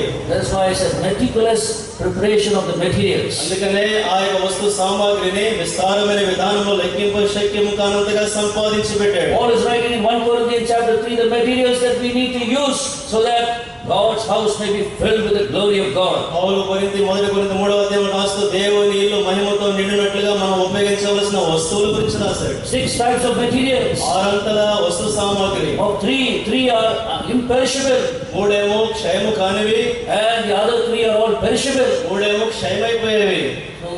So we need an understanding of this. వీటి విషయమే అవగాహన మనకు ఉండాలి. It all depends upon God's will. ఇవన్నీ కూడా దేవుని చిత్తము మీద ఆధారపడి ఉండాలి. Gold for gold, బంగారపు పనికి silver బంగారం, for silver. వెండి పనికి వెండి. Most of the things we design or we decide not based on God's word. ఈరోజు చాలా సంగతులు దేవుని వాక్యమును ఆధారం చేసుకున్నవి చేపట్టడం లేదు. There are many small word of God which nowadays even in our churches we despise. ఈరోజు మన సంఘాల్లో చిన్న చిన్న ఆజ్ఞలు అవి కూడా చాలాసార్లు మనం తృణీకరిస్తున్నాం. The Lord said to the servants, well done, faithful and good servant. ఆ దాసుడితో చెప్పాడు, బడా నమ్మకమైన మంచి దాసుడు అన్నాడు. Why did he say that? ఎందుకు చెప్పారు అన్నమాట? Because thou have been faithful in small things. ఎందుకంటే చిన్న విషయంలో కొంచెంలో నీవు నమ్మకంగా ఉంటేవి. We can be careful in big things. మనము పెద్ద విషయాలలో నమ్మకస్తులమై God's eyes of how you treat the small things. అయితే చిన్న విషయాల్లో కూడా నువ్వు ఎలా ఉన్నావో అని దేవుడు జాగ్రత్తగా ఆయన పరిశీలిస్తాడు. Thou art faithful in small things. నువ్వు కొంచెంలో నమ్మకంగా ఉంటేవి. That is why the Lord said, అందుకనే ప్రభువు అన్నారు, when we go to heaven, మన పరలోకానికి వెళ్ళిన who తర్వాత will be the greatest? ఎవరు గొప్పవాడు ఏంటాడు? He that considered even the smallest little of God's word and did according to it, will be found the greatest in the kingdom. దేవుని వాక్యంలో చిన్నదైనా కూడా దాని సాత్వికమైన హృదయంతో తీసుకుని లోబడేవాడే పరలోకంలో గొప్పవాడు. Many of the scriptures we are now waving it away. Oh, that is not important. This is not important. It's not possible. This is not practical. వాక్యంలో అనేక లేఖన భాగాలు మనము వైదొలిగింపజేస్తున్నాం. అది అవసరం లేదు, అది చేయలేము, అది ప్రాముఖ్యం కాదు అని. And that small gap is enough for Satan to squeeze himself into the church and deceive the whole church. ఆ చిన్న విరామం చాలు సాతాను సంఘంలోనికి ప్రవేశించి కలవరాన్ని రేపడానికి. The entire word of God, small or great, is the hedge around God's house. దేవుని వాక్యము ఆ చుట్టూ కూడా గోడ వలె ఉండేందుకు కొరకే చిన్న విరామమే లేకుండా దేవుని వాక్యం చేత కట్టబడాలి. But because we are bringing a breach in the small word of God, the small commands of God, Satan is saying that's enough for me, and he comes in and deceives us a little more. దేవుని వాక్యంలో స్వల్పమైన ఆజ్ఞలను చెప్పి చిన్న చిన్న సందులు వదిలిపెడుతున్నాం. వాటి లేకుండా సాతాను ప్రవేశించి పనిచేస్తున్నాడు. A little leaven is enough to leaven the whole lump. ఆ యొక్క చిన్న ముద్ద పులిసింది కొంచెమే, అయితే ముద్దంతా పులువ చేయడానికి సరిపోతుంది కొంచెమే. A little leaven in your life. మీ జీవితంలో పులిసినది కొంచెం. A little leaven in the church. సంఘంలో పులిసినది కొంచెం. It will leaven the whole lump. ఆ ముద్దంతా కూడా పులియ చేస్తుంది. David knew this. దావీదు ఎరిగినవాడు. That is why meticulously he prepared the materials, gold for gold, silver for silver, bronze for bronze. That should be done. That must be placed in different places. అందుకే దావీదు చాలా జాగ్రత్తగా బంగారానికి బంగారం, వెండికి వెండి, ఎత్తడికి ఎత్తడ, మందిరంలో ఏం కావాలో అన్ని కూడా సమకూర్చి పెట్టాడు. A whole chapter has been consecrated in Exodus chapter 14 to make us understand how much God is interested even in the small details of His word. ఆయన వాక్యంలో చిన్న దాని విషయమే కూడా ప్రభు ఎంత పట్టించుకున్నాడని దాని విషయమే నిర్గమకాండం 14వ అధ్యాయంలో ప్రతిష్ఠించబడిన అధ్యాయాన్ని చూస్తాం.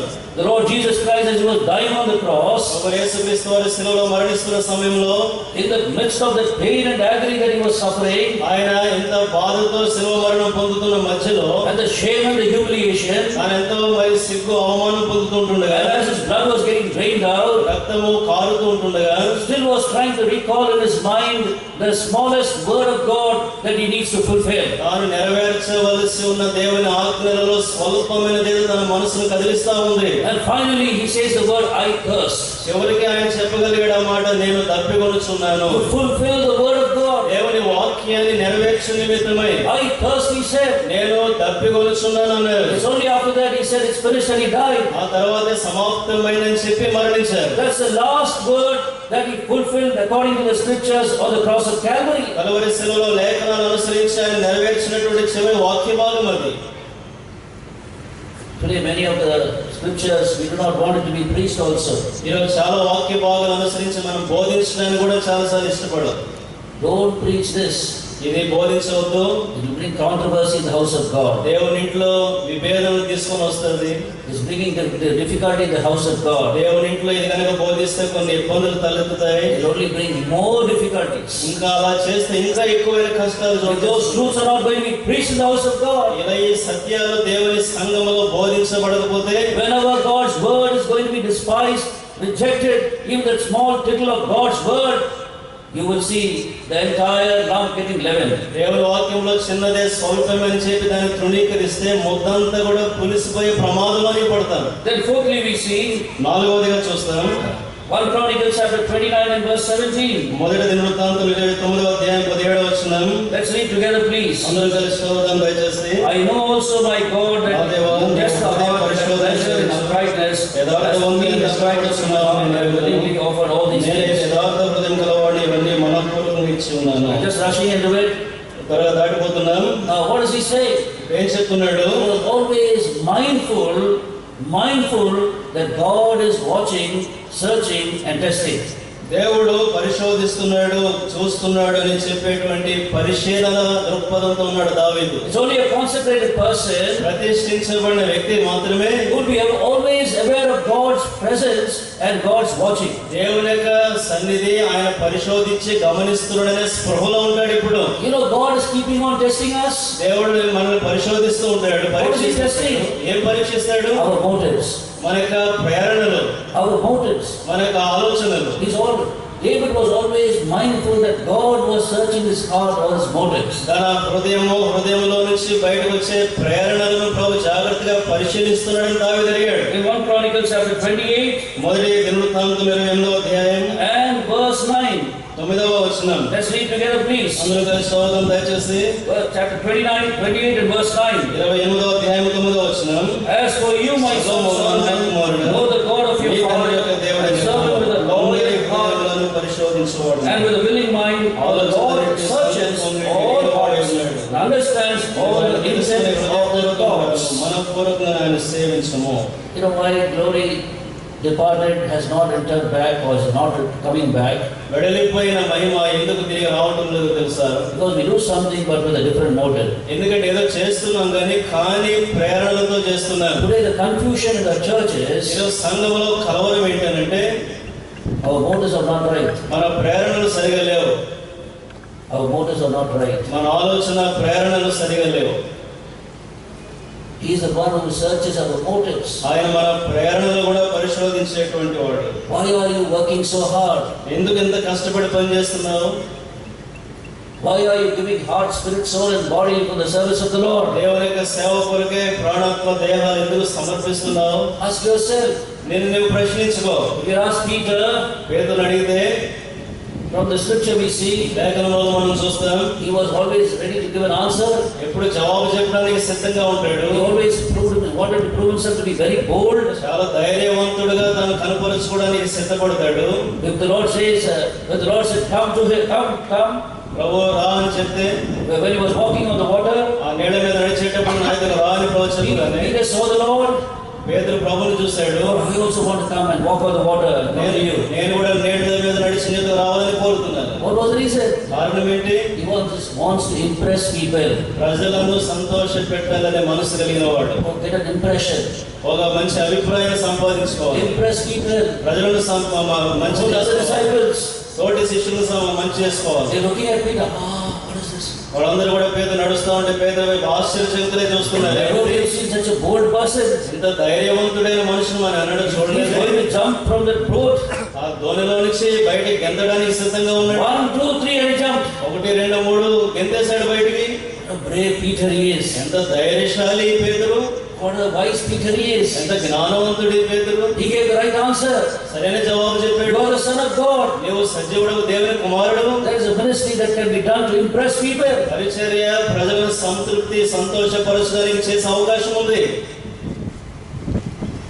You can see all these TV preachers. ఈ యొక్క టీవీలో ప్రసంగించే వాళ్ళందరినీ చూస్తారు. You not see a little bit of anger on their face.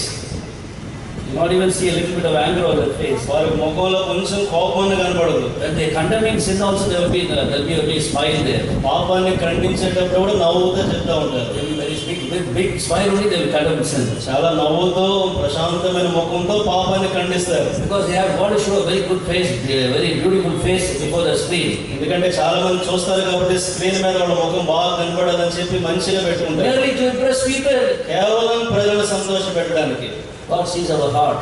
ప్రభు మన హృదయాన్ని చూస్తున్నాడు. Not our face. మన ముఖాన్ని కాదు. Man looks at the outward appearance. మనుషుడు పై రూపాన్ని లక్ష్య పెడతాడు. But God looks at our motives. అయితే ప్రభు మన హృదయాంతరంగములలో రేగే ఆలోచనలు ప్రేరణలు చూస్తాడు. With what burden am I praying? Am I preaching? ఎలాంటి భారంతో ప్రార్థిస్తున్నాను, ఎలాంటి భారంతో బోధిస్తా ఉన్నాను. That is what he sees. అదే ఆయన చూస్తాడు. He searches my heart. ఆయన హృదయాలు పరిశోధించేవాడు. Wherefore with good intentions. ఆ కారణాన్ని బట్టి మంచి ప్రేరణతో He knows the intents of our heart. మన హృదయంలో రేగే ఆలోచనలు ఎరిగినవాడు. Today ఈ రోజున we must consecrate our motives too. మన ఆలోచన ప్రేరణలు కూడా ఆయన ప్రతిష్ఠించుకోవాలి. We must consecrate our motives too. మన ప్రేరణలు కూడా ప్రతిష్ఠించుకోవాలి. God will never be carried away by our external appearances. ప్రభు మన బాహ్య సంబంధమైనటువంటి కనబడే విధానంతో ఆయన దాటిపోయేవాడు కాదు. Our motive is not right. నీ యొక్క ప్రేరణ హృదయ స్థితి సరిగా లేదు. Whatever we have done నువ్వేం చేసినా will only become a dead work. అది కేవలం మృతమైన పని అవుతుంది. It will become a dead work. అది మృతమైన పని. Something in your heart and something else you do. నీ హృదయంలో వేదే ఉంది, దాని కొరకు నువ్వేదే చేస్తున్నావు. Therefore, this is a great work. ఆ కారణాన్ని బట్టి ఈ పని గొప్పది. You must always be mindful that God is testing your motives. ప్రభు నీలో రేగే ప్రేరణలను పరిశోధిస్తున్నాడనే గ్రహింపులో గమనికలో ఉండు. And then fifthly we see here ఐదవది ఇక్కడ చూస్తాం, the magnanimous giving of David. దావీదు ఎంత పరిమాణంలో ఔన్నత్యంగా తాను సంపాదించి ఇచ్చాడు. He didn't say merely I am a consecrated person. నేను ప్రతిష్ఠించబడిన వాడని కేవలం తాను చెప్పుకున్నవాడు కాదు. He proved it by his own giving. తాను సమర్పించుకోవడం ద్వారా రుజువు చేశాడు. For many years, అనేక సంవత్సరాలుగా he had spent all his time, తన సమయం అంతా వెచ్చించి, he had spent his talent, తన తలాంతులంతా వెచ్చించి, his talent to be a good soldier, మంచి సైనికులుగా ఉండేందుకు కొరకు దేవుడు తనకి ఇచ్చిన అవకాశాలు, to fight mighty battles. గొప్పైన యుద్ధాలు చేయడానికి. He knew that this talent was given by God to him.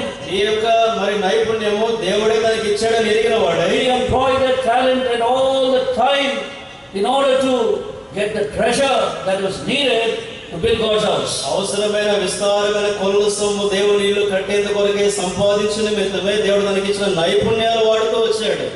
The talent, the time was given for the treasure.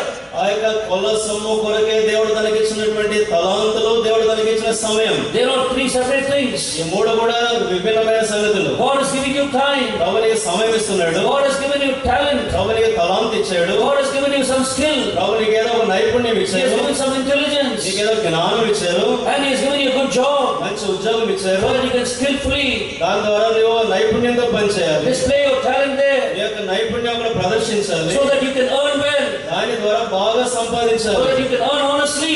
దాని ద్వారా నిజాయితీగా సంపాదించాలి. So that you can give it God's house. దానిని బట్టి దేవుని ఇంటికి అవసరమైన నీవు ఇవ్వాలని.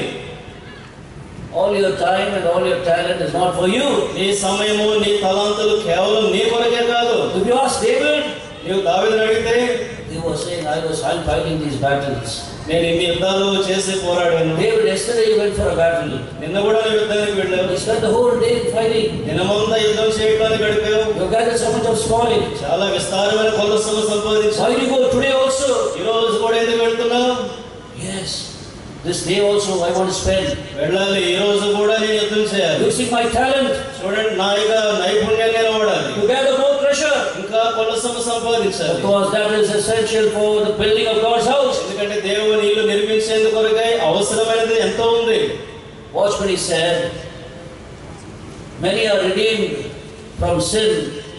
Their souls are redeemed from sin, but their pockets and their purses are not yet redeemed. Watchman గారు చెప్పారు, చాలా మంది ఆత్మలు విడుదల పొందాయి, విమోచించబడ్డాయి, కానీ వారి జీవులు మాత్రం విడుదల కావడానికి ఇష్టంగా లేవు అన్నాడు. It's not yet redeemed. అవి ఇంకా విడుదల కావడానికి ఇష్టంగా లేవు. In the life of many believers, చాలా మంది విశ్వాసుల జీవితాలలో they will offer a very beautiful worship. వారు చాలా సౌందర్యంగా ఆరాధన చేస్తారు, రమ్యంగా. Lord, what can I render unto you? ప్రభువా, నేను నీకు ఏం సమర్పించగలను? I have only this cup of salvation. కేవలం రక్షణ పాత్ర మాత్రమే నా దగ్గర ఉంది. That is all I can offer you. ప్రభువా, దీంతో పాటు నేను ఇంకా సమర్పించుకుంటున్నాను. But behind their pockets, their purse is so thick now. వెనక జేబులో చూస్తే పర్సు చాలా మందంగా కనబడుతుంది. And it has become so thick, some of it has been kept in the house also. కొన్నిసార్లు ఇంట్లో కూడా దాచిపెట్టి వస్తారు దాన్ని. But they come with empty vessels of salvation. కానీ వచ్చేటప్పుడు మాత్రం ఖాళీ పాత్రలు తీసుకొని వస్తారు. What can I offer you? ప్రభువా నేను నీకు ఏమి ఇవ్వగలను? How will the glory return? మహిమ ఎలా వస్తుంది? How will the glory return? మహిమ ఎలా వస్తుంది? Here in the scripture, ఇక్కడ వాక్య భాగంలో this man David has set up an example. దావీదనే ఈ మనుషుడు మాదిరి మనము ఉంచాడు. Of magnanimous giving unto God. దేవుని కొరకు ఎంత ఔన్నత్యమైన విధానంలో He సమర్పించుకుంటున్నాడు. risked his life for that. దాని కొరకు తన జీవితాన్ని ఎంతగా పణంగా పెట్టాల్సి వచ్చిన He వెనుకాడు. fought those battles for that reason. దాని కొరకు ఎన్నో యుద్ధాలు చేశాడు. And gathered all the spoil. విస్తారమైన కొల్ల సొమ్ము సంపాదించాడు. He didn't care.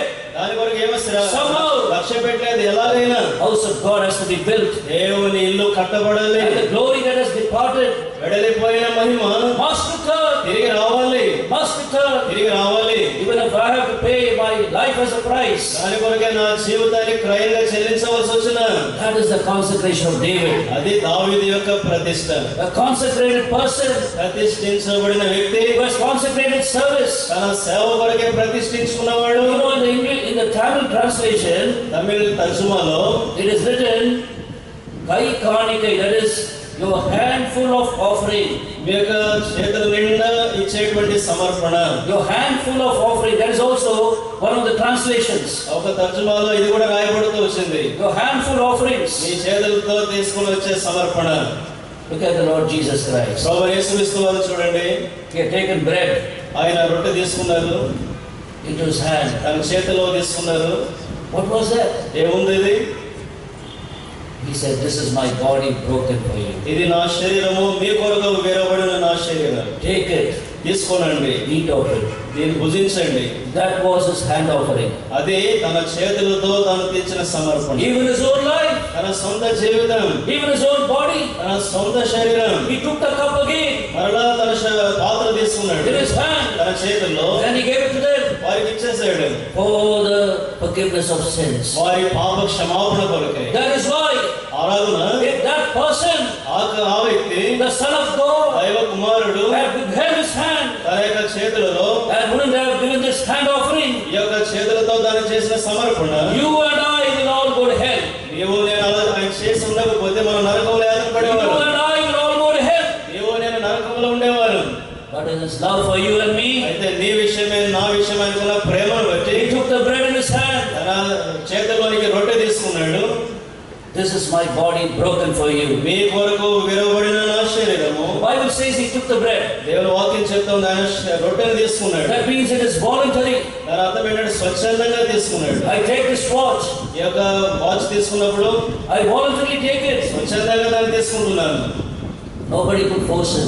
ఎవరు కూడా బలవంత పెట్టరు. Nobody can force him. ఎవరు బలవంత పెట్టలేదు. The bread was kept as a choice to him. తన కొరకే ఎన్నిక చేసుకోవడానికి వీలుగా అన్నట్లుగా రొట్టె ఉంచబడింది. He can take it or he need not take it. ఆయన తీసుకోవచ్చు, తీసుకోకుండా ఉండవచ్చు. The father had kept the bread before him. తండ్రి తన ముందు రొట్టెను ఉంచారు. The father kept the cross before him. తండ్రి తన ముందు సిలువను ఉంచారు.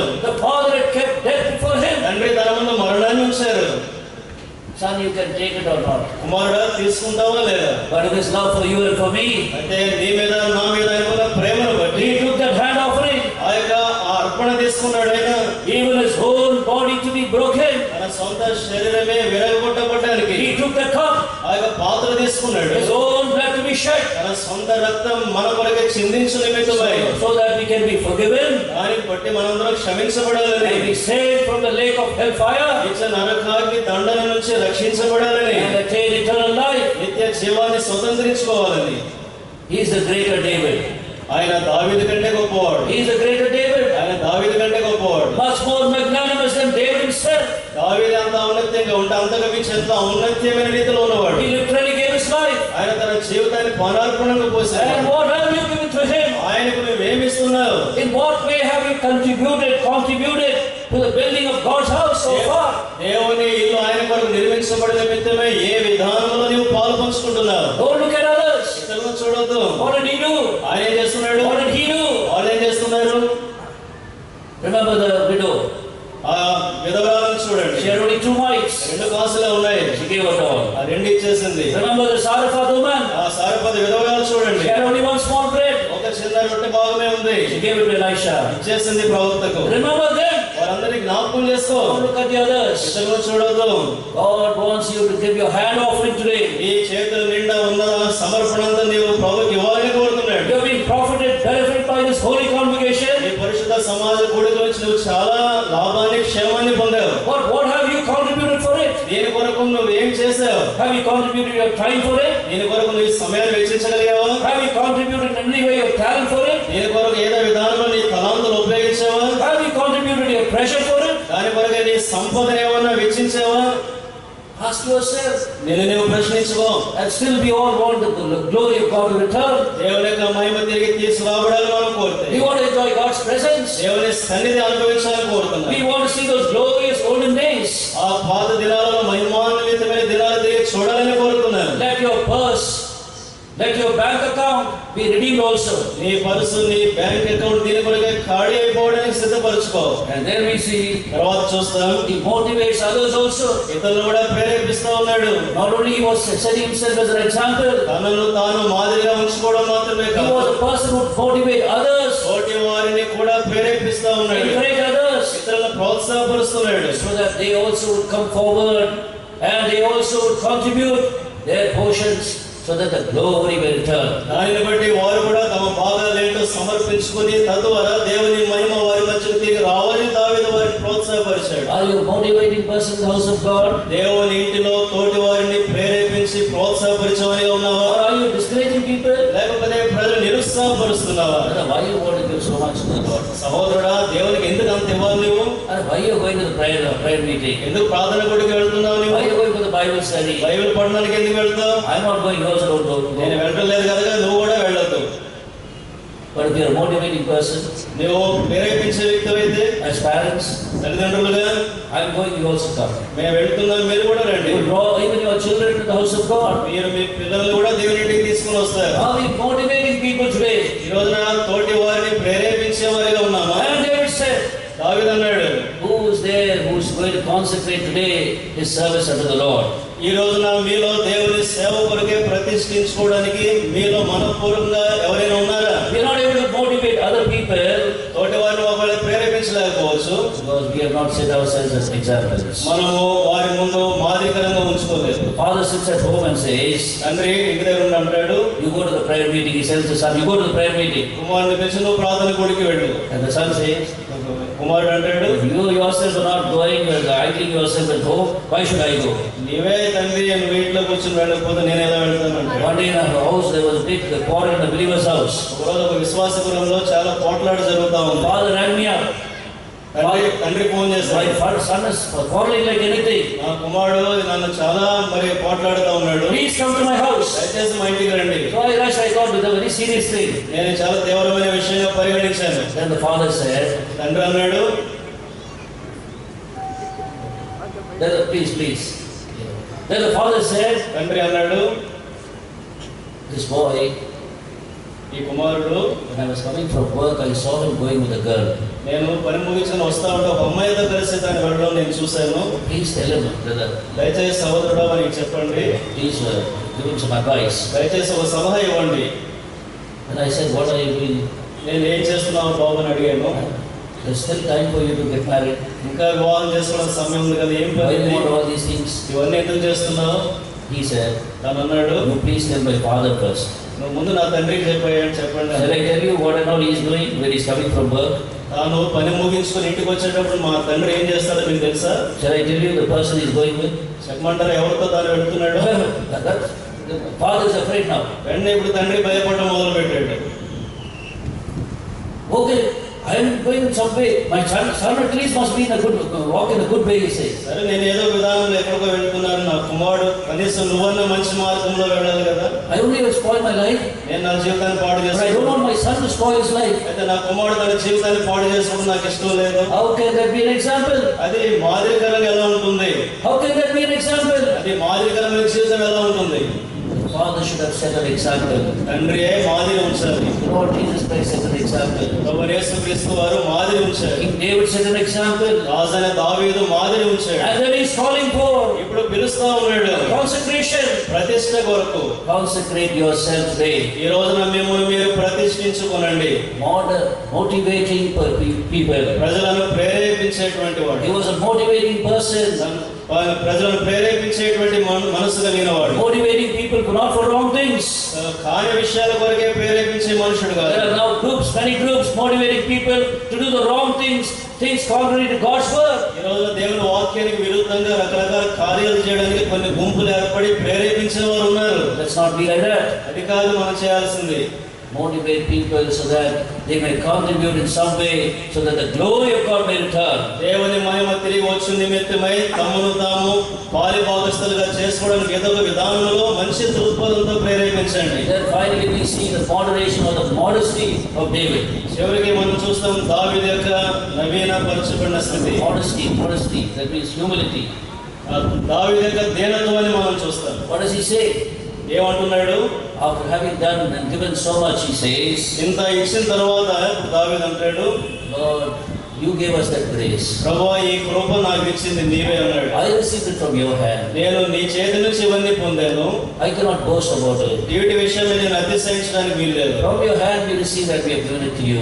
ప్రభువా నీ చేతి నుంచి నీవు నాకు ఇచ్చిన దాన్ని నేను తిరిగి నీకు ఇచ్చాను. That was the modesty of David. అది దావీదు యొక్క దీనత్వము. What is the Lord saying in Luke chapter 17 and verse 10? లూకా సువార్త 17వ అధ్యాయం 10వ వచనంలో యేసు ప్రభువు ఏం చెప్పారు? Luke chapter 17 and verse 10. లూకా సువార్త 17వ అధ్యాయం 10వ వచనం. Let's read together, please. అందరూ కలిసి చదువుదాం దయచేసి. We are closing. So likewise, you, when you have done all those things which you are commanded, say, we are unprofitable servants, we have done what was our duty. That's modesty. We need to consecrate ourselves into such a modesty, into such moderation in the service of the Lord. దేవుని సేవలో ఇలాంటి దీనత్వము స్థితి కొరకే మనం ప్రతిష్ఠించుకోవాల్సి ఉన్నది. Lord, we are unprofitable servants. ప్రభువా మేము నిష్ప్రయోజకులమైన దాసులం. We only did our duty. మేము కేవలం చేయవలసిన పని చేశాం. We only received it from your hand, we have given it to you. కేవలం మీ చేతి నుంచి పొందిందే ఇచ్చి ఉన్నాం. You gave us the grace. ఆ కృప ఇచ్చింది మీరే. We have nothing to boast about. అతిశయించడానికి మాది ఏమీ లేదు. All comes from thee. ప్రభు అంతా నీ నుంచి మాకు వస్తా ఉంది. Every perfect gift comes from thee. పరిపూర్ణమైన ఏవి నీ దగ్గర నుంచే వస్తా From ఉంది. your hand we have received that we have given. నీ చేతి నుంచే మేము పొందాము, దాన్నే మేము ఇచ్చాము. That is a mark of a consecrated life. అది ప్రతిష్ఠించబడిన జీవితం యొక్క గుర్తు. If the person is consecrated till the end, ఒక వ్యక్తి అంతవరకు ప్రతిష్ఠించుకున్నవాడైతే he will always maintain himself in humility and modesty, and will always acknowledge that he is only an unprofitable servant. ఎల్లప్పుడూ తన జీవితంలో